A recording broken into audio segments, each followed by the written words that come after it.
రక్షకుడు ప్రభు యేసుక్రీస్తు నామములో అందరికీ వందనాలు. వాక్యంలోకి వెళ్దాం. అందరూ బైబిల్ తీసినట్లయితే శ్రద్ధగా విందాం. మనసు అంతా ఇక్కడే పెట్టండి, ఎక్కడ పెట్టద్దు దయచేసి. వాక్యంలోకి వెళ్దాం. అందరూ బైబిల్ తీసినట్లయితే విలాప వాక్యములు 5వ అధ్యాయం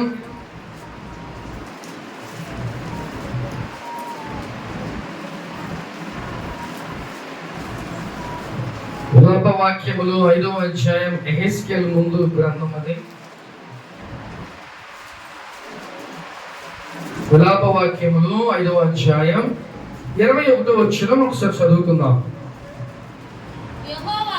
యెహోవా నీవు మమ్మును నీ త్రట్టు తిప్పిన యెడల మేము తిరిగెదము, మా పూర్వస్థితి మరలా మాకు కలగ చేయము. చాలు. హల్లెలూయా. ఈరోజు మన అంశం ఏంటంటే ప్రియమైన దేవుని బిడ్డ, మా పూర్వ స్థితి మళ్ళీ మాకు తిరిగి దయచేయండి. ఇక్కడున్న మనందరం స్పిరిచువల్ గా ఆత్మీయంగా అనేక మంది పడిపోయి ఉంటాం. ఏమంటే ఎంతో భక్తి చేసి ఎంతో దేవునిలో ఎదిగి మళ్ళీ పడిపోయిన స్థితిలో, ఆ దేవునికి దూరంగా ఉన్న స్థితిలో ఉండుంటాం. కానీ ఇక్కడ మళ్ళీ ఏమని అంటారంట, పూర్వ స్థితిని మాకు మళ్ళీ దయచే ప్రభువా. అప్పుడు దేవుడితో ఎంతో సంబంధం కలిగి మనం జీవించుంటాం. ఏమంటే అనేక మంది దేవునితో చక్కగా సహవాసం కలిగి ఉన్న వాళ్ళు ఇక్కడ అనేక మంది ఉన్నారు. ఇక్కడ మా మగవాళ్ళంతా ఎగ్జామ్స్ రాస్తున్నారేమో, మరి జస్ట్ నాకు చూడండి దయచేసి. ఎలాగంటే నా పూర్వస్థితి మళ్ళీ మరలా నాకు తిరిగి దయచేయండి. ఏమంటే మనం ఎన్నిసార్లు పడిపోయి ఉంటాం, మళ్ళీ తిరిగి దేవుని దగ్గరికి వస్తూ ఉంటాం. కానీ దేవుల్లో మనం పడిపోయిన స్థితి ఎలాగంటే చాలా దారుణమైన స్థితిలో మనం ఉండుంటాం. చాలా ఘోరమైన స్థితిలో. దేవునికి మనుషులకి దూరం అయితే మనకి పెద్ద ప్రాబ్లం ఉండదు, కానీ దేవునికి దూరం అయితేనే చాలా ప్రాబ్లం. ఎందుకంటే సమస్తం సమకూర్చేవాడు ఆయనే. కాబట్టి ఆయనకి మనం దూరంగా ఉండి ఏమి కూడా చేయలేం. కాబట్టి ఇక్కడ ఈ ప్రజలు ఏమన్నారంటే, ప్రభువా మళ్ళీ నీ వెనక మేము తిరుగుతాం, మమ్మల్ని మార్చు, మా పూర్వ స్థితిని మాకు మళ్ళీ దయచేయండి. కాబట్టి ప్రియమైన దేవుని బిడ్డ, ఇక్కడున్న మనం కూడా దేవునికి దూరంగా ఉండి ఉంటాం. కాబట్టి మనం ఏం చేయాలంటే మన పూర్వ స్థితి మళ్ళీ మనకి కావాలి. ఒక్కొక్కరు బాప్తిజం తీసుకొని చక్కగా మంచిగా ఎదిగి మళ్ళీ పడిపోయిన వాళ్ళు అనేక మంది ఉంటారు. అనేకమైన వరాలు కూడా వచ్చి కోల్పోయిన వాళ్ళు కూడా ఉంటారు. దేవునికి చాలా దూరంగా గ్యాప్ అయిపోయి ఉండుంటారు.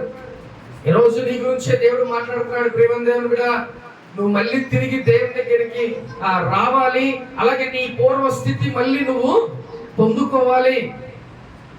అటు విధంగా ఉండాలని ఈ రోజు దేవునితో మాట్లాడుతున్నాడు. మన పూర్వస్థితి ఎలా ఉందో మనకే తెలుసు. కాబట్టి దేవునిలోకి మళ్ళీ ఇక్కడ ప్రజలు ఏమన్నారంట, అయ్యా నీవు మమ్మల్ని నీ తట్టు త్రిప్పిన యెడల మేము తిరిగెదము. అంటే ఆ యొక్క జనులు వాళ్ళు ఎలాగున్నారంటే దేవునికి లోపడ్డారంటే కొన్ని దెబ్బలు తగిలి ఉంటాయి. అందుకే వాళ్ళు ఏమన్నారంటే, దేవా మళ్ళీ ఒక్కసారి మమ్మల్ని నువ్వే తిప్పుకుంటే మళ్ళీ మేము తిరుగుతామయ్యా. కాబట్టి నువ్వు ఒకవేళ పడిపోయిన స్థితిలో ఉంటే మళ్ళీ తిరిగి వచ్చాయి. చాలా మంది యవనస్తులతో అంటుంటారా, మేము భాషలో మాట్లాడే వాళ్ళం, పరిశుద్ధాత్మలు పొందుకునే వాళ్ళం, ఇప్పుడు ఆ స్పిరిచువల్ ఆ స్థితి మాకు లేదు అని చెప్పి చాలా మంది నాతో మాట్లాడుతూ ఉంటారు. అప్పుడు నేనేం చెప్తానంటే, ప్రార్థన చేయి, ఎక్కువగా దేవుడితో గడుపు, మళ్ళీ పూర్వస్థితి దేవుడు నీకు ఇచ్చేస్తాడు. నువ్వు బ్యాక్ అయిపోతావు. ఒకసారి నువ్వు ఆ స్థితిలోకి రావాలంటే మంచిగా ప్రార్థన ఉండు, మళ్ళీ దేవుడితో చక్కగా సంబంధం కలిగి ఉండు. అప్పుడు నీ పూర్వస్థితి మళ్ళీ నీకు వచ్చేస్తాడు. మళ్ళీ నీ యొక్క భాషలు నీకు దేవుడు ఇచ్చేస్తాడు. దేవుడు మళ్ళీ ఆ మంట నీకు మళ్ళీ ఇచ్చేస్తాడు. ప్రియమైన దేవుడా, మళ్ళీ నువ్వు రగిలించబడాలి.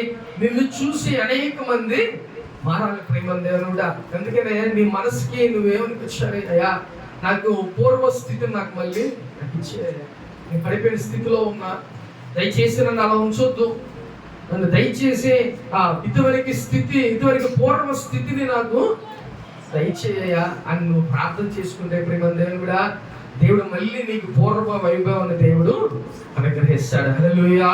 ఒకవేళ డబ్బుల పరంగా అంటే నీకు ఏ అవసరమైనా దేవుడు తీరుస్తాడు, కానీ నీకు కావాల్సింది ఏంటంటే ఆత్మీయంగా నువ్వు ముందు ఎదగాలి. నీ ఆత్మ చిరస్థాయి అంటే ఎప్పుడు నిత్యం అది ఉంటది. నీ ఆత్మ, నీ శరీరం, నీ బాధలు, నీ అప్పులు, లేకపోతే నీ అనారోగ్యం ఏది కూడా ఇక్కడ శాశ్వతము. కేవలం నీ యొక్క ఆత్మే నువ్వు కాపాడుకోవాలి. అది ఎప్పుడు ఉంటానే ఉంటది, నిరంతరం. నీ ఆత్మకి చావు లేదు. కాబట్టి ఆ ఆత్మను నువ్వు కాపాడుకోవాలంటే మళ్ళీ నీ పూర్వ స్థితిని మళ్ళీ నువ్వు తీసుకొచ్చేసుకోవాలి ప్రేమ దేవుడా. హల్లెలూయా. కాబట్టి ఇక్కడున్న మనందరం కూడా ఇదివరకు పూర్వ స్థితిని మళ్ళీ మాకు దయచేయి అని నువ్వు బలంగా ప్రార్థన చేయాలి ప్రేమ దేవుడా. చూద్దాం ఒకసారి యోబు గ్రంథం 42వ అధ్యాయం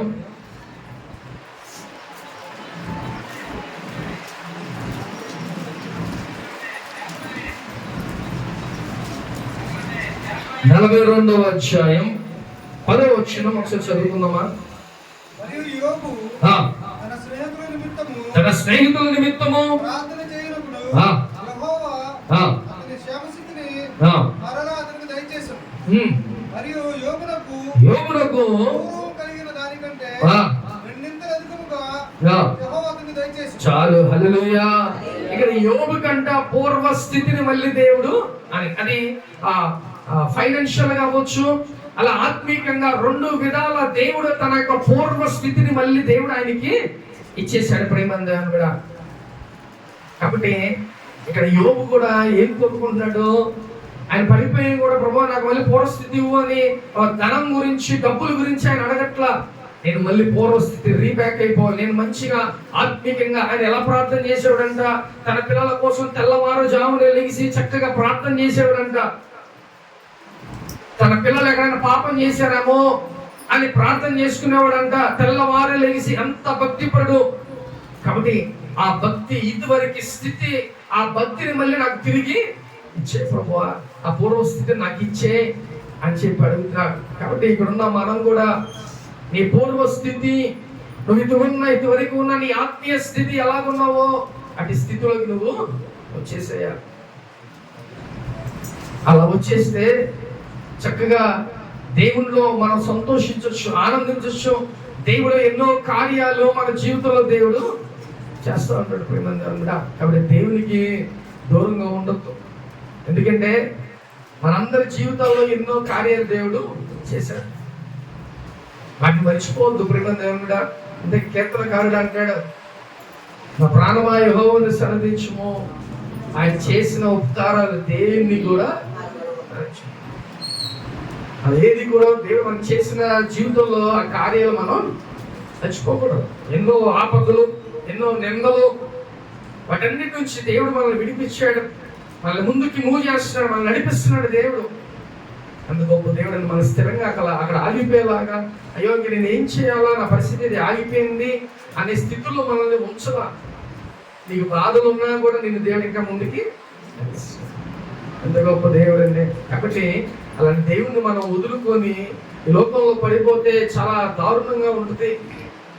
అందుకనే ఏం చేయాలంట, దేవా నా పూర్వ స్థితిని నాకు మళ్ళీ ఇచ్చేసాడు.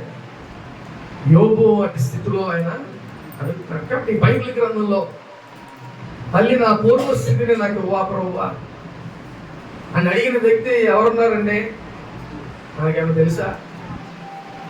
ఆ పూర్వ స్థితి నాకు మళ్ళీ ఇవ్వా ప్రభువా.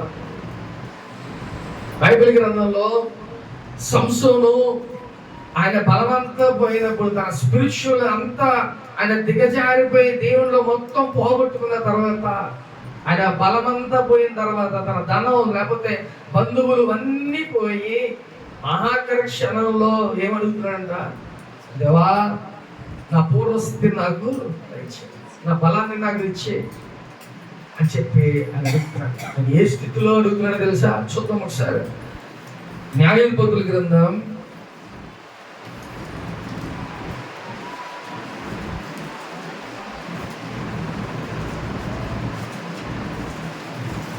16వ అధ్యాయం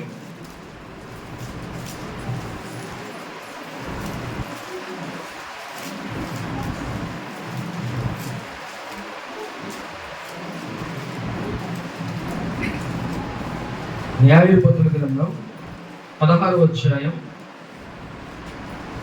28వ వచనం. అప్పుడు యెహోవా ప్రభువా దయచేసి నన్ను జ్ఞాపకం చేసుకొనుము దేవా, ఈసారి మాత్రమే నన్ను బలపరచుము.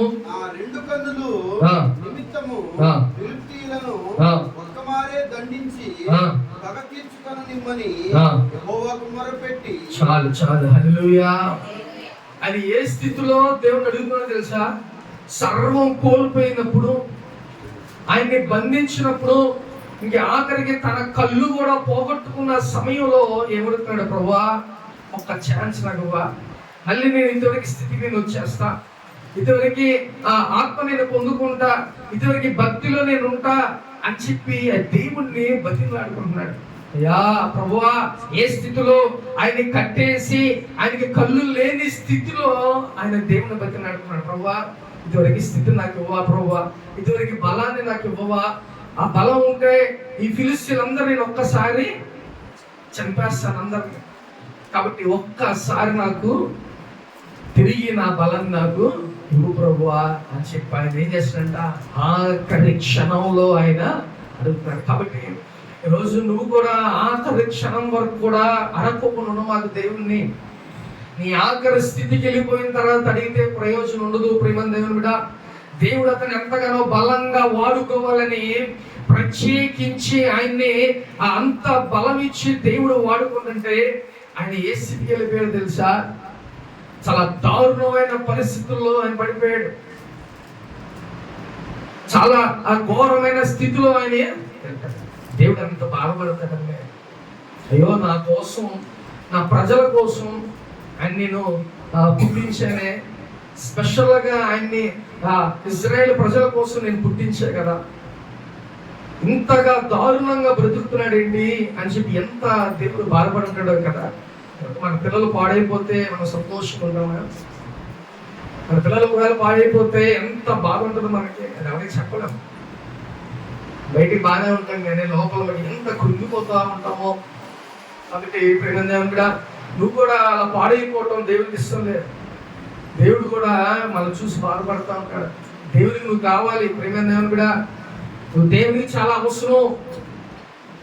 కాబట్టి నువ్వు చక్కగా ఉండాలని, దేవుడిలో చక్కగా ఎదగాలని, చక్కగా దేవుడి కోసం నువ్వు ఉపయోగపడాలని, ఆయన రాజ్యం కోసం దేవుడిని నువ్వు వాడుకోవాలని దేవుడు నేను చాలా ఇష్టపడుతున్నాడు. అలా పాడైపోతా ఉంటే, ఆయన ఎన్నిసార్లు గద్దించినా లోపడకపోతా ఉంటే ఒక్కొక్కసారి మళ్ళీ తిరిగి వస్తాడని, మళ్ళీ ఒక్కొక్కసారి చిన్న చిన్న దెబ్బలు మనకి దేవుడు తగిలిస్తూ ఉంటాడు. అయినా రాకపోతే నిన్ను బాధ పెట్టి ఆయన కూడా బాధపడతా ఉంటాడు. అదవుతుందా? ఒకసారి మన పిల్లలను కొట్టి మనమే బాధపడతా ఉంటాం కదా, తడాన్ని బాధేస్తాం, కానీ తర్వాత చాలా బాధేస్తూ ఉంటుంది కదా. మన పిల్లల్ని మనమే కొట్టాం కదా అని ఒకసారి బాధేస్తూ ఉంటుంది. మన దేవుడు కూడా అంతే. ప్రేమ దేవుని కూడా నిన్ను బాధపట్టాలని, లేకపోతే నువ్వు ఈ స్థితిలో ఉండాలని దేవుడు ఆశపడ్డ. ఎప్పుడు నువ్వు చక్కగా ఉండాలి, నా మాట వినాలి, నా రాజ్యాన్ని చక్కగా కట్టాలి, లేకపోతే నా పని చేయాలని దేవుడు చాలా ఆశపడతా ఉంటాడు. కానీ నువ్వు నడిచే రాంగ్ ట్రాక్స్ లో నువ్వు తప్పిపోయిన దేవునికి వ్యతిరేకంగా ఉన్న స్థితిని చూసి దేవుడు కృంగిపోతా ఉంటాడు. కాబట్టి ఈరోజు నువ్వు దేవుని ఏమడగా తెలుసా? దేవా నా పూర్వ స్థితిని నాకు మళ్ళీ ఇచ్చే, నేను మళ్ళీ వచ్చేస్తా ప్రభా నీ దగ్గరికి నేను వచ్చేస్తా, కాబట్టి నా పూర్వ స్థితి నాకు ఇచ్చే ప్రభా అని నువ్వు ప్రార్థన చేసుకోవాలి. ప్రేమ దేవుని కూడా. కాబట్టి సంసోను ఏ స్థితిలో అడుగుతుందో తెలుసా? 2 స్తంభాలకు కట్టేశారంట. కట్టేసి ఆయన కళ్ళు 2 కూడా పొడిచేశారు. 2 పొడిచేసి ఆ స్థితిలో అప్పుడు అడుగుతున్నాడు, ఏం ప్రయోజనం? అప్పుడు ఒకవేళ దేవుడు మళ్ళీ పూర్వ స్థితి ఇచ్చిన, పూర్వ బలం ఇచ్చిన, ఏంటి ప్రయోజనం? అదే నువ్వు మామూలుగా ఉన్నప్పుడు నీకు ఎంత బలాన్ని ఇచ్చాడు దేవుడు, ఎంత శక్తిని ఇచ్చాడు తెలుసా? శక్తిని అంతా వేస్ట్ చేసేసుకున్నాడు సంసోను. ఒకసారి చూద్దాం మనం బైబిల్ గ్రంథంలో 16వ అధ్యాయం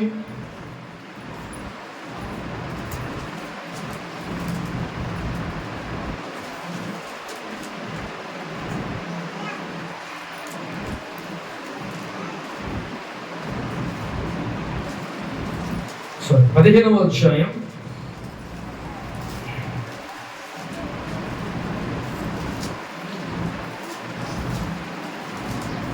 15వ అధ్యాయం చదువుకున్నాం. అతడు గాడిద యొక్క పక్షి దవడ ఎముకను చెయ్యి చాచి పట్టుకొని దాని చేత 1000 మంది మనుషులను చంపెను. అప్పుడు గాడిద దవడ ఎముకతో కుప్పలను నేను చంపి ఉన్నాను. గాడిద దవడ ఎముకతో 1000 మంది నరులను చంపి ఉన్నాను. చాలు, హల్లెలూయా. ఎలాంటి వాడంట సంసోను? ఏమంటే ఇప్పుడు దేవుని బిడ్డ, సంసోను ఒక దవడ ఎముకతో, గాడిద దవడ ఎముకతో 1000 మందిని చంపాడంట. ఏమంటే అది అసలు సాధ్యమా? ఏమంటే ఒక మనిషిని లేకపోతే ఇద్దరిని లేదా 3 మనం కొట్టగలమేమో, కానీ 1000 మందిని ఎదిరించడం అంటే ఒక సైన్యంలో ఉన్న ఒక వ్యక్తి ఎలాంటో తెలుసా? అన్ని విద్యలు నేర్చుకున్న వ్యక్తి, సామాన్య మల్లా గారు. ఒక సైన్యంలో ఉన్న ఒక సైన్యాధిపతి ఎలాగుంటారంటే, ఒక సైనికుడు అన్ని విద్యలు నేర్చుకుని ఉంటాడు. అలాంటి 1000 మందిని ఎవరు చెప్పాడంట? సంసోను చెప్పాడంటే దేవుడు ఎంత బలాన్ని ఇచ్చాడు అంటే, అది ఆయన శక్తి, ఆయన బలం కాదు, పరిశుద్ధాత్మ దేవుడు ఆయనకు తోడుగా ఉండి అంతమంది శత్రువులైన ఫిలిస్తీన్ని హతమార్చేసి ఒక్క దవడ ఎముకతో చంపేశాడు. అంటే ఎంత గొప్పగా సంసోను దేవుడు వాడుకున్నాడండి. 1000 మందిని చంపడం అంటే సామాన్య విషయం కాదు. అంతగా దేవుడు తన ప్రజల కోసం ప్రత్యేకంగా ఎన్నుకున్న వ్యక్తి ఆ సంసోను. అలాంటి వ్యక్తి ఆయన పూర్వస్థితి ఇలాగుంది. 1000 మందిని చెప్పాడు అంటే అంత గొప్పగా దేవుడు తన ప్రజల కోసం ఆయన నిలబెట్టుకొని వాడుకున్నాడు. ప్రేమ దేవుని బిడ్డ, కాబట్టి నిన్ను కూడా దేవుడు అలా వాడుకుంటాడు. నిన్ను కూడా దేవుని కోసం ఎలా వాడుకోవాలో అలా వాడుకుంటాడు. కానీ నువ్వు ఎలాగున్నావో తెలుసా? పాడైపోయిన స్థితిలో ఉన్నావు, ప్రార్థన లేని స్థితిలో ఉన్నావు. కాబట్టి పూర్వస్థితి నాకు ఇచ్చే ప్రభువా, నేను మళ్ళీ నీ దగ్గరికి వచ్చేస్తా, నా పూర్వస్థితి నాకు ఇచ్చే. నువ్వేం చేయాలి? ప్రార్థన చేయాలి. మన పూర్వస్థితి మనకు వచ్చేయాలి. దేవునితో ఉన్న సంబంధం, ఆ కనెక్షన్ మళ్ళీ మనకి ఉండాల్సిందే. కాబట్టి ఒక దవడ ఎముకతో 1000 మందిని చంపాడంట. చూద్దాం ఒకసారి 13వ అధ్యాయం 13వ అధ్యాయం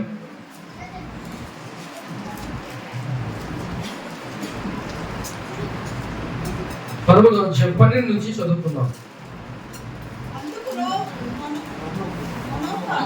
అందుకు మనోహ అవునా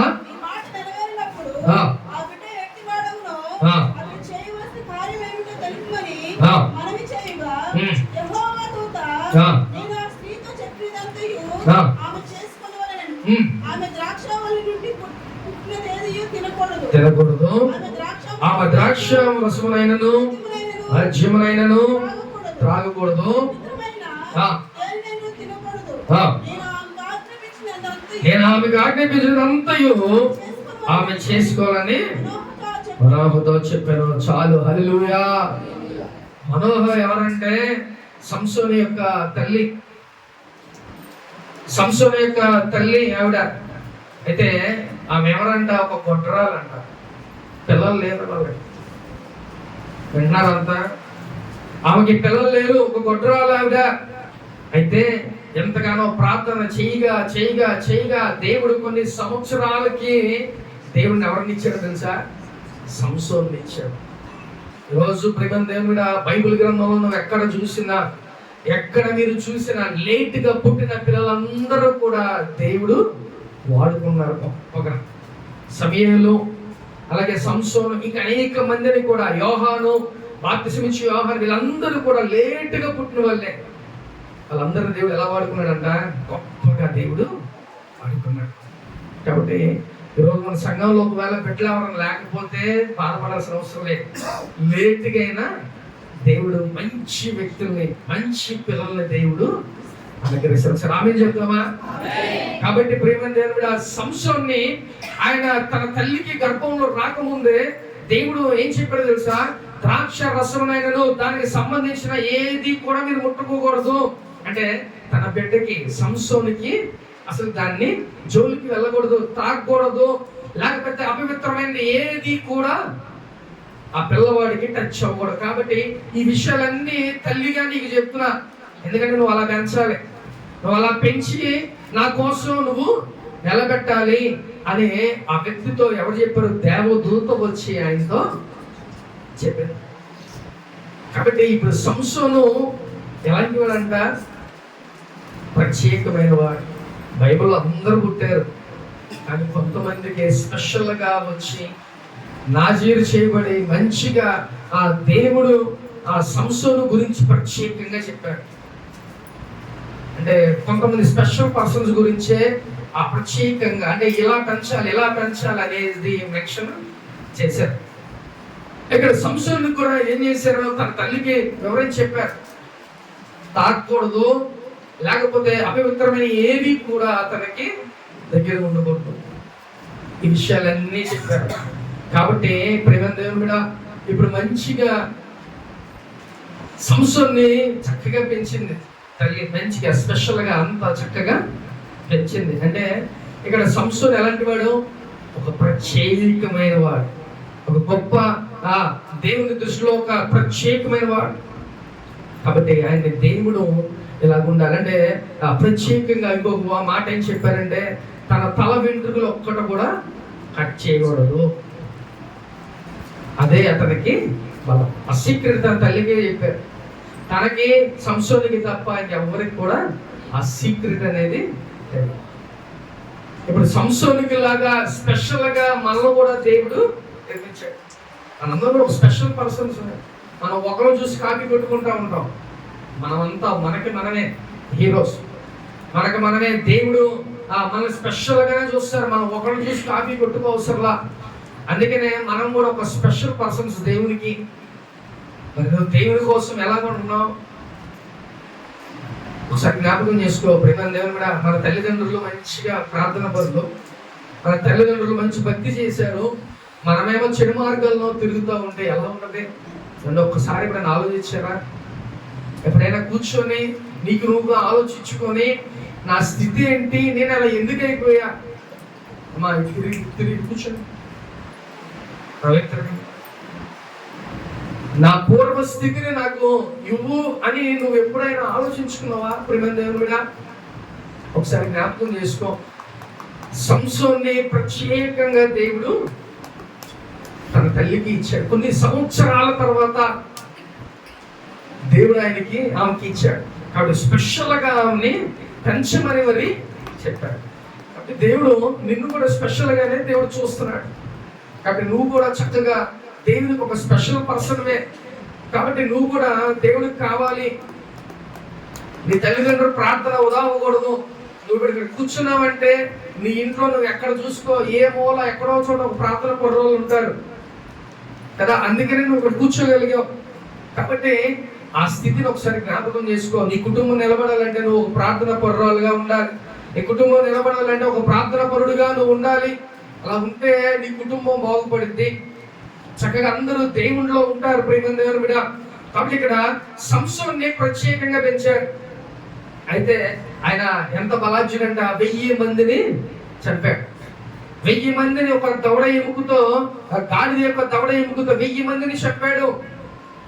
అలాగే సింహాన్ని కూడా ఏం చేశాడంట? చీల్చేశాడంట. చూద్దాం ఒకసారి 14వ అధ్యాయం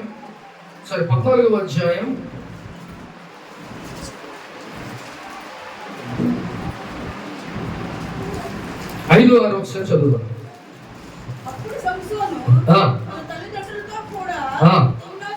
తిమ్నాతునకు పోయి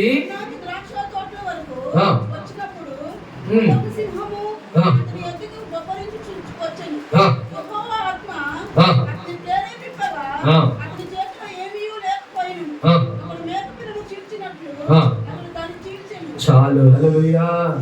ఎంత గొప్ప బలాన్ని ఆయనకి ఇచ్చాడండి దేవుడు. ఆయన చేతులు ఏమీ లేకపోయినా సింహాన్ని ఎలా ఇచ్చేసాడంట, ఒక మేక అంటే చిన్న ఒక మేక పిల్లని ఇచ్చేసినట్టుగా ఆయన చేశాడు. అంటే ఎవరు ప్రేరేపించబడ్డారంట?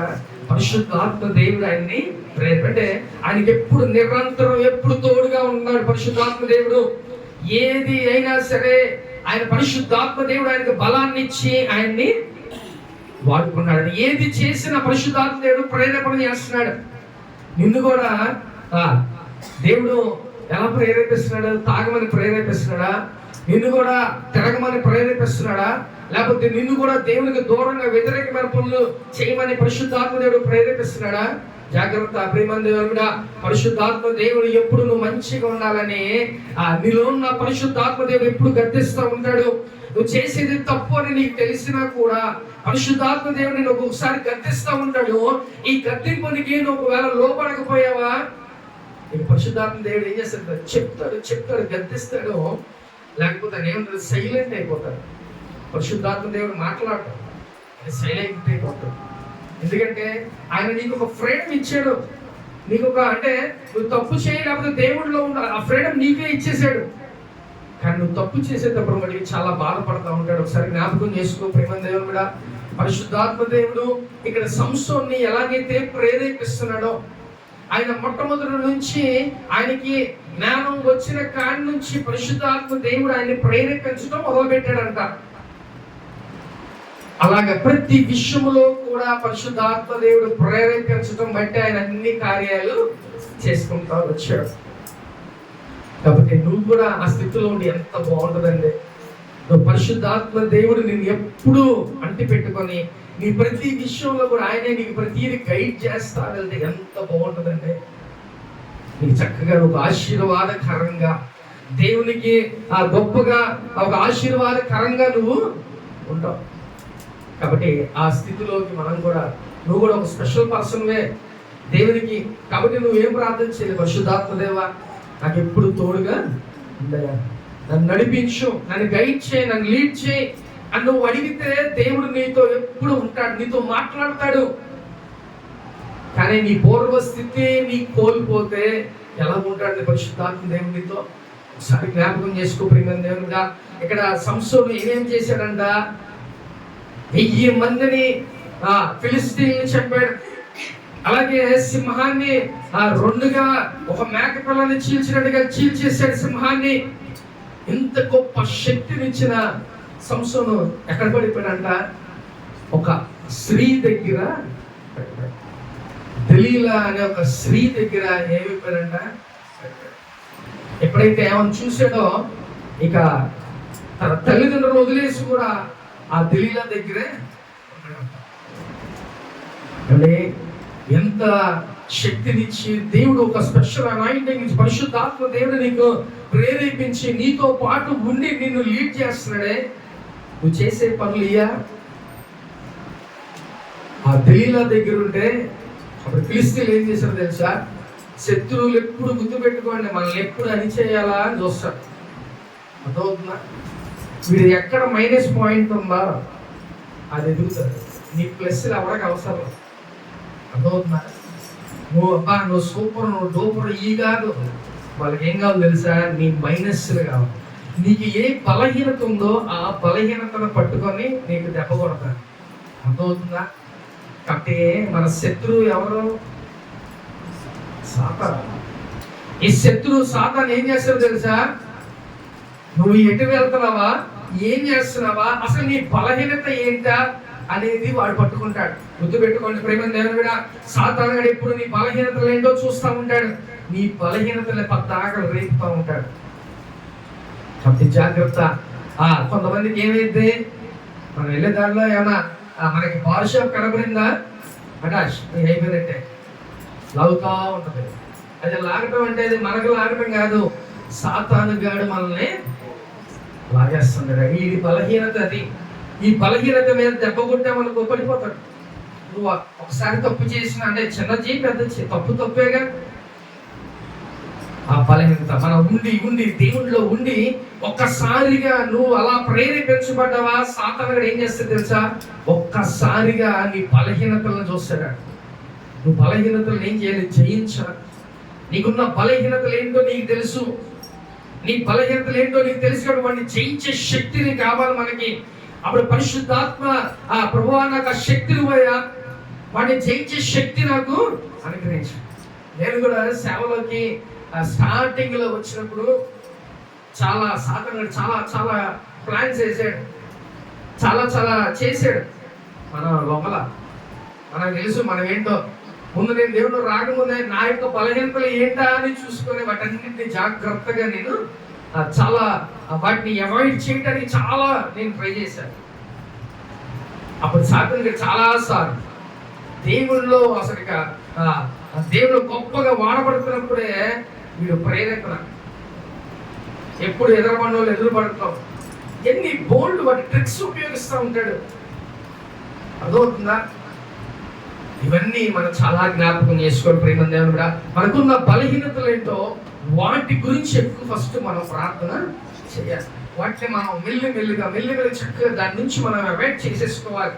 ఎందుకంటే సాతానుగాడు దేవుడు ఎప్పుడు చూస్తూనే ఉంటాడు, కానీ సాతానుగాడు ఎప్పుడు అబ్జర్వ్ చేస్తాడు, ఈ బలహీనతని ఎప్పుడు మనల్ని రేపుతూ ఉంటాడు. ఏమైతేలే సరే, అలాగే అవ్వ ఏమైనా కాగితే ఏమైపోతుంది, దేవదూతం అయిపోతుంది. ఆ మాట అనగానే ఏమైపోయింది, చూసి ఆ కాయని చూసి అదేమో మెల్లమెల్ల మెరిసిపోతుంది. ఆ కాయ చూస్తుంది. అలాగే ఏం చేయలేదు, ఇట్లా సాతానుగాడు ఏమొచ్చాడు, వెళ్ళు అనగానే ఏమా అంటే ఆల్రెడీ మనసులో ఏముంది, ఎలాగోలా కాయ తినేయాలి. దేవుడు ఏం చెప్పాడు, తినద్దమ్మా, అది తింటే మీరు చచ్చిపోతారని చెప్పాడు. చెప్పిన మాట వినకుండా అసలు ఏంటి, దేవుడు నిజంగా చెప్పాడు కదా, ఇదేంటా అని ఆ కాయ ఆ చెట్టు ఎంతో చూస్తుంది. అదేమో కాయ బాగా మెరిసిపోతుంది, అట్రాక్ట్ అవుతుంది, దాన్ని ఎలాగైనా తినాలి అనిపిస్తుంది. అదే దాని ఎంతో చూడకపోతే ఏమంటే కాయంగా చూడదు అనుకో, ఇంక దాని ధ్యాస మనకు ఉండదు. కానీ ఇక్కడ అమ్మేం చేస్తుందంట, దాకా చెట్టాక కాయలంక చూస్తుంది. అప్పుడు సాతానుడు ఏమనుకున్నాడు, ఓహో కొంచెం కూడా మనకు అలా పుష్ చేస్తే చాలు, కొంచెం తోసామనుకో అయిపోతుంది. కాబట్టి ఏం చేశాడంట, వచ్చి వెళ్ళి చెవు దగ్గరికి వచ్చి ఏమవుతుంది బలంగా తిను, దేవదూతం అయిపోతాం అని కొంచెం ఎంకరేజ్ చేశాడు, అంతే అయిపోయింది. కాబట్టి ఈ లోకంలో అన్నీ కూడా మనల్ని ఆకర్షిస్తూ ఉంటాయి. కాబట్టి ఆ టెంక చూడమా, అర్థమవుతుందా? ఆ టెంక మనం చూడకూడదు ప్రియమైన దేవుని మీద. కాబట్టి జాగ్రత్తగా నువ్వు చక్కగా దేనికి కూడా నువ్వు ఆకర్షితులు కాకుండా మంచిగా వాటి వైపు మన కన్నులు త్రిప్పివేసేలాగా ఉండాలి. కాబట్టి ప్రియమైన దేవుని మీద ఇక్కడ ఈ దెలీలా ఏం చేసిందంటే, సంసోను ఆయన దగ్గర ఉండే ఈ ఫిలిస్తీన్లు ఏం చేశారు, వచ్చి తనకి ఉన్న ఆ బలం ఎక్కడి నుంచి వస్తుంది, అసలు ఏంటి అని కనుక్కోమనంటే దెలీలా ఒకసారి 2 సార్లు ట్రై చేసింది. ఫిలిస్తీన్లు వచ్చారు వాళ్ళందరినీ, కానీ లాస్ట్కి ఏం చెప్పాడో తెలుసా, నా యొక్క జుట్టులోనే నా బలం ఉందండి. అంటే తనకున్న బలాన్ని ఏం చేశాడు, ఆ బలహీనతలో చెప్పేశాడు. చెప్పేగానే తను త్రాగి ఉన్న సమయంలో చక్కగా డ్రింక్ చేసి ఉన్నాడు. ఏం చేశారంట, ఫిలిస్తీన్లు అందరూ వచ్చి ఉన్నాడు. మనవాడు లేచి చూసేసరికి అందరూ ఉన్నారు. కొడదాం లేచేసరికి ఏది బలం, ఎప్పుడైతే ఆ తల వెంట్రుకలు బోడుగుండు చేసేసాడు, ఆ బోడుగుండు చేసేసేసరికి తనకున్న ఆ బలమంతా, తనకున్న అభిషేకం సమస్తం కూడా ఆయన కోల్పోయాడు. అప్పుడు ఏం చేస్తాడంటే, వెంటనే ఫిలిస్తీన్లు లాక్కొని తీసుకెళ్ళి ఏం చేశారంట, ఒక బందీ గృహంలో ఆయన చేశారు. ఇప్పుడు ఆయన పరిస్థితి ఏంటో తెలుసా, ప్రభువా అయ్యా నాకు పూర్వస్థితిని నాకు ఇవ్వయ్యా, నాకు ఇంతవరకు అభిషేకాన్ని ఇవ్వయ్యా, నేను ఇంతవరకు దేవుల్లో ఎంత స్థితిగా, అంటే నీకు నేను ఎంత క్లోజ్ గా ఉండేవాడినో, నేను అడిగినవన్నీ నాకు చేసేవాడివి, లేకపోతే నాకు దర్శనం ద్వారా మాట్లాడేవాడివి, లేకపోతే నేను భాషల్లో మాట్లాడేవాడిని, నేను అభిషేకాన్ని పొందుకునేవాడిని, ఇవన్నీ కోల్పోయి, కానీ నాకు ఇవన్నీ ఇప్పుడు దయచే ప్రభువా అని ఎప్పుడు అడుగుతున్నాడు. తనకున్న కళ్ళు పోయినప్పుడు తనకున్న బలాన్ని పోయినప్పుడు, ఇవన్నీ పోయినప్పుడు అప్పుడు అడుగుతున్నాడు. ఏమంటే నువ్వు సమస్తం కోల్పోయిన తర్వాత నీకు వచ్చి బలం ఏం ప్రయోజనం?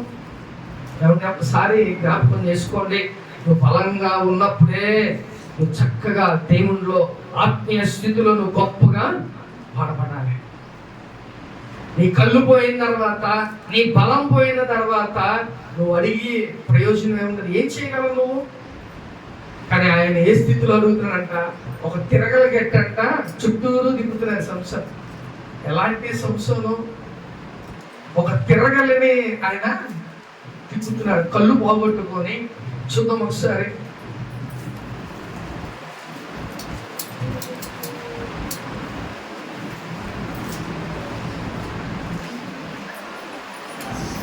పదహారవ అధ్యాయం 21 నుంచి చదువుతున్నాం. అతన్ని పట్టుకొని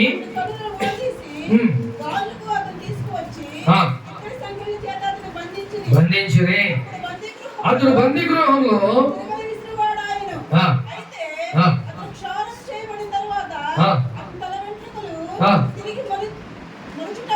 మొదలు పెట్టాను. హల్లెలూయా. ఇక్కడ ఆయన ఒక బందీ గృహంలో పెట్టి ఏం చేస్తున్నారంట? తిరగలి విసిరిస్తున్నారంట. అరే ఎంత మందిని చంపాడండి? 1000 మందిని మనుషులను చంపాడు, సింహంతో సహా చీల్చివేశాడు. ఇలాంటి వ్యక్తి ఆఖరికి ఎలా అయిపోయాడంట? తిరగలు విసురుతున్నాడంట. తన కళ్ళు కోల్పోయి ఆఖరికి తిరగలి విసిరే వాళ్ళలాగా అయిపోయాడు. మనం కూడా ఆత్మీయ స్థితిని కోల్పోతే అలాగే ఉంటుంది. అర్థమవుతుందా ప్రియమైన దేవుని కూడా? నీ ఆత్మీయ స్థితిని కోల్పోతే ఆ పరిస్థితికి వచ్చేస్తాం. నన్ను ఒకసారి ఒక చోటకి ప్రార్థనకి పిలిచారు. సరే వెళ్ళా. అక్కడికి వెళ్ళగానే ఆల్రెడీ అక్కడ ఒక సేవకులు వచ్చి ఉన్నారు. వస్తే అక్కడ ఏంటయ్యా దేనికి పిలిచారా అంటే, ఒక ఆవిడికి దెయ్యం పెట్టిందంట. అది వదిలించుతాయి. నేను వెళ్ళేసి ఆవిడ ఒక ఆయన ఉన్నారు సేవకుడు. అరే మళ్ళీ ఎందుకు పిలిచారు, వీళ్ళు ఉన్నారుగా అనుకున్నా. అనడేమో ఓ అన్నాడు. అదేమంటుంది తెలుసా? చాలా రారు బాబు, నువ్వు వెళ్ళరా అంటున్నా. ఈ డైలాగ్ ఏమైపోయింది? ముదిరిపోయింది. ఊరి నువ్వు మోకలించి ప్రార్థన చేయవు, నువ్వేనట్టు వదిలేస్తావరా, నోరు మూసుకుని వెళ్ళరా అంటావు. కాబట్టి అంటే ఏ స్థితిలో ఉన్నారు? మోకాళ్ళ స్థితిలే. అభిషేకం పోయింది. అందుకే సాతాను కూడా ఏమవుతుందో తెలుసా? అది అన్నీ తెలుసు. నీ పరిస్థితి, నా పరిస్థితి అన్నీ తెలుసు. అందుకే ఏమంటుంది తెలుసా? నువ్వు నుగిలించి నువ్వు మోకలి ప్రార్థనే చేయవు కదరా, వెళ్ళి మొహం చూసుకుపో. ఈ మాట ఎంత దౌర్భాగ్య స్థితితో ఒకసారి ఆలోచించిన ప్రేమంగా. అందుకనే సాతాను గాడు మనల్ని ప్రతిసారి అబ్జర్వ్ చేస్తూనే ఉంటాడు. నువ్వు ఏ స్థితిలో ఉంటావు, నువ్వు దేనికైతే అట్రాక్ట్ అవుతావు, నువ్వు ఎలా పడిపోతావు, అలా పడేయటానికి కూడా చూస్తూ ఉంటాడు. ఆ స్థితిలో ఉండొద్దు ప్రేమంగా. ఎప్పుడు కూడా నువ్వు ప్రార్థన చేసుకుంటూ పరిశుద్ధాత్మను పొందుకొని ఎప్పుడు నువ్వు ప్రార్థన చేసుకుంటూ నువ్వు వెళ్తా ఉంటే నువ్వు ఎప్పుడు ఈ లోకంలో బలవంతుడిగానే నువ్వు జీవిస్తావు ప్రేమ దేవుడా. అదే సంసోను ఏం చేశాడంట? అంతమందిని చంపి అన్ని అయిపోయి ఏమైపోయాడంట? తిరగలి విసురుకుంటా. అప్పుడు ఏమన్నాడు? అప్పుడు దేవుడి జ్ఞాపకం వచ్చాడు. అప్పుడు దేవుడి జ్ఞాపకం వచ్చి ఏమన్నాడు తెలుసా? అయ్యా, ఇదివరకు అభిషేకాన్ని నాకు ఇవ్వా, ఇదివరకు బలాన్ని నాకు ఇవ్వా అని అంటే, దేవుడు ఎంత గొప్ప దేవుడు తెలుసా? ఆయన నిజంగా చాలా పిచ్చోడు. నువ్వు నేనే పెద్ద ముదురులం కానీ పాపం దేవుడు చాలా పిచ్చోడండి. నువ్వు ఎన్ని తప్పులు చేయి వెళ్ళొచ్చయ్యా అన్నావా, మన దేవుడు ఎంత దయగలడో క్షమించేస్తాడు. కాబట్టి ప్రేమ దేవుని కూడా అందుకే మన ఆటలు సాగుతున్నాయి. కానీ చూసి దేవుడు ఏం చేస్తాడు తెలుసా? ఎక్కడ దాకా తీసుకొస్తాడు? సంసోనికి కళ్ళు పోయినాయి, తన బలం పోయింది అంటే ఇక డౌన్ స్టేజ్, అంతకన్నా హీన స్థితి లేదుగా. ఆ స్థితికి వెళ్ళక ముందే మనం పూర్వ స్థితిలోకి మళ్ళీ మనం వచ్చేది ప్రేమ దేవుడు. హల్లెలూయా. ఇక్కడ ఆయన బంధించేశారు. ఆ తిరగల విసురుత దేవుడితో మాట్లాడుతాడు. అయ్యా, ఇదివరకు అభిషేకం నాకు ఇవ్వా, ఇదివరకు బలాన్ని నాకు ఇవ్వవా అని అడిగితే దేవుడు ఏం చేశాడు తెలుసా? చిన్న చిన్న వెంట్రుకలు మళ్ళీ మొలగటం. వెంట్రుకలు మొలగటం అంటే ఏంటో తెలుసా? మళ్ళీ తిరిగి అభిషేకాన్ని దేవుడు ఆయనకి ఇస్తున్నాడు. హల్లెలూయా. కాబట్టి వెంట్రుకల్లో ఏముంది? బలం. ఆయనకు బలం ఉంది. ఆ వెంట్రుకలు కట్ చేయొద్దనే దేవుడు చిన్నప్పటి నుంచి ఆయనకు అప్పుడు వరకు కూడా వెంట్రుకలు అలాగే ఉన్నాయి. అంటే ఆయన యొక్క బలం, ఆయన యొక్క అభిషేకం ఆ యొక్క జుట్టులో. కానీ దాన్నే ఆయన కోల్పోయాడు. ఆఖరికి కళ్ళు పోయినాయి, బలం పోయింది, సర్వం కోల్పోయాడు. కాబట్టి ఒకసారి జ్ఞాపకం చేసుకోపోయిన దేవుని కూడా నిజంగా దేవుడు ఆయన ఎంత అభిషేకం ఇచ్చాడో. కాబట్టి ఆ అభిషేకాన్ని కోల్పోయాడు, బలాన్నంతా కోల్పోయాడు. కానీ ఆఖరికి ఏం చేశారంట? ఇలాగా చేతిలో కట్టేసి ఆయన్ని ఆయన చంపేద్దాం అందరి ముందు. ఎందుకంటే ఫిలిస్తీన్ని ఎలా ఇసుకిచ్చాడో తెలుసా? పెద్ద హీరో సంసోను అక్కడ నుంచుంటే పారిపోయాడు. వేల మంది అలా పారిపోయేవారు. అలాంటి వ్యక్తిని ఎలాగైనా ఆ దేవాలయంలో 3,000 మందికి ఇంకా పైగా అక్కడ ఉంటారు. ఆ దేవాలయంలో కట్టేస్తే అప్పుడు దేవుడిని అడిగాడు, ఒక్క ఛాన్స్ నాకు ఇవ్వ, ఈ ఒక్క ఛాన్స్ ఇస్తే మొత్తం ఈ దేవాలయం నేను పడేస్తే వీళ్ళందరూ చచ్చిపోతారు. ఒక్క ఛాన్స్ నాకు ఇయ్యా, నా పూర్వస్థితిని ఒక్కసారి నాకు దయచేయంటే దేవుడు కనికరించి వెంటనే ఆయనకి పూర్వస్థితిని మళ్ళీ ఇచ్చేసాడు. అప్పుడు ఏమైపోయిందంటే ఆయన ఉన్న బలం ఇంక్రీజ్ అయిపోయింది. ఇదివరకు బలం వచ్చేసింది. అప్పుడు ఏం చేశాడంట? ఆ స్తంభాలు రెండింటిని పడగానే, అవే మూల స్తంభాలు, అవి పడగానే మొత్తం అందరూ కూడా చనిపోయారంట. నిజంగా ప్రేమ కూడా ఆఖరి క్షణంలో ఇచ్చినా కూడా ఏమైపోయింది? సంసోను చనిపోయాడు. కాబట్టి ఒకసారి జ్ఞాపకం చేసుకో ప్రేమ కూడా, నీ పూర్వస్థితిని నువ్వు కోల్పోయావా? దేవుని మళ్ళీ అడిగా, నా పూర్వస్థితిని నాకు మళ్ళీ దయచే. నేను మరి ఏన స్థితిలో ఉన్నా, నీకు దూరంగా ఉన్నా, కాబట్టి నా పూర్వస్థితిని మళ్ళీ నాకు దయచే. అంటే సంసోను ఎంత బలాజ్యుడో, ఎంతమందిని చంపాడో, సింహాన్ని చీల్చేశాడు. ఆయన ఒట్టి చేతులతో సింహాన్ని చీల్చేశాడు. ఎంత గొప్ప వ్యక్తి పాపంలో పడిపోయాడు. కాబట్టి నువ్వు నేను ఎంత ఒకసారి జ్ఞాపకం చేసుకోండి. అంత బలవంతుడైన సంసోనే పడిపోయాడు లోకంలో. కాబట్టి నువ్వు నేను ఎంత, కాబట్టి పడిపోకుండా లోకంలో దేవుని కోసం నిలబడాలంటే పరిశుద్ధాత్మ సహాయం నువ్వు పొందుకోవాలి. ప్రేమ దేవుడా, హల్లెలూయా. ఈరోజు మనందరం పూర్వస్థితిని నాకు దయచే ప్రభువా అని నువ్వు ప్రార్థన చేసుకోగలిగితే దేవుడు నీకు మళ్ళీ, అంటే నువ్వు ఆఖరి స్థితికి వెళ్ళేదాకా నువ్వు చేసుకోమాక. నీకు బలం పోయి, నీ ధనం పోయి, లేకపోతే నీ బంధువులు పోయి, అందరూ నిన్ను వెలివేసి ఆఖరి స్టేజ్కి నువ్వు వెళ్ళిపోయేదాకా నువ్వు నా పూర్వస్థితి నాకు ఇవ్వు, నువ్వు ఆకపోతే వేస్ట్. ఇప్పుడే నువ్వు దేవుని అనగాలి ప్రేమ దేవుడుగా. కాబట్టి గొప్పగా ఇదివరకు స్థితి, ఇదివరకు పూర్వస్థితి మళ్ళీ మాకు దయచేయండి అడగాలి. హల్లెలూయా. ఆత్మ చెబుచున్న మాట చెప్పండి వినుగాక. ఆమె అందరూ మోకరించండి, ప్రార్థన చేసుకుందాం.